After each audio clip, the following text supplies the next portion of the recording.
I came to check her brakes. But she was the one who stopped me cold. When I pulled into that quiet cul-de-sac, I wasn't expecting my life to take a turn. I was just there to fix a car. Her name was Mrs. Hallie. Mid-60s, lived alone, and called the garage saying her brakes were acting up. I'd seen her a few times before, always polite, always a smile, but that day, she sounded different. A little shaky. So I told her I'd swing by after my last appointment. When I arrived, her old blue sedan was parked crooked in the driveway, the hood popped open like it was surrendering. I walked up with my toolbox and my usual small talk. "Hey there, Mrs. Hallie. Let's see what kind of trouble your brakes are giving you today." She smiled faintly but didn't say much. Her hands were trembling as she passed me the keys. "They're not stopping like they used to," she said softly.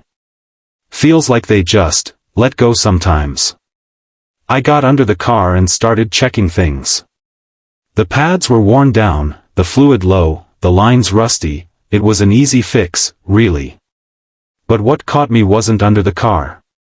It was her voice when she started talking behind me.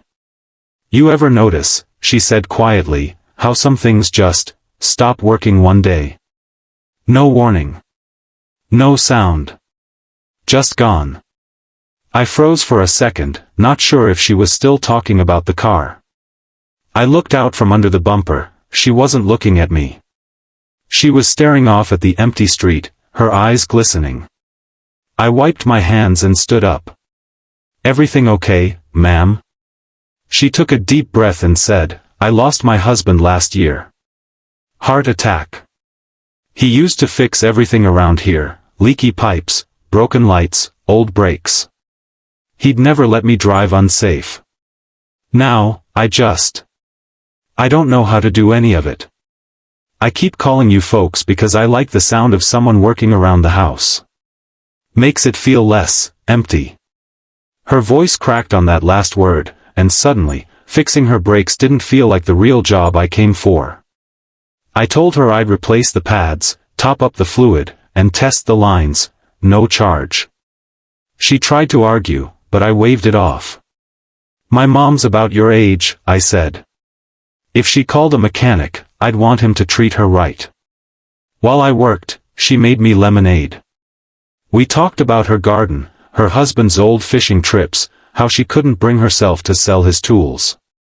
And for a moment, it didn't feel like customer and mechanic, it felt like two people helping each other heal a little.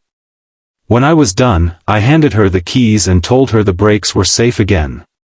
She smiled, a real smile this time, and said, "You didn't just fix my car today. You reminded me there are still good people left in the world." And then, she pressed something into my hand. A small photo, her and her husband standing beside that same car, brand new, decades ago.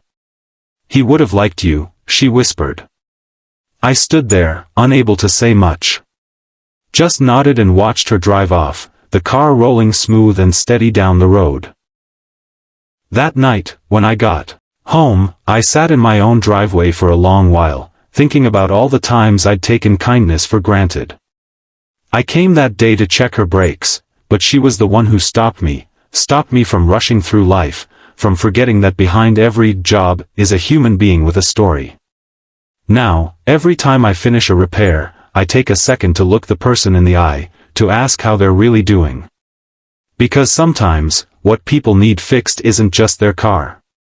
Moral. Sometimes, the smallest act of kindness can fix things far deeper than what's broken. You never know whose heart you might help stop aching, just by showing you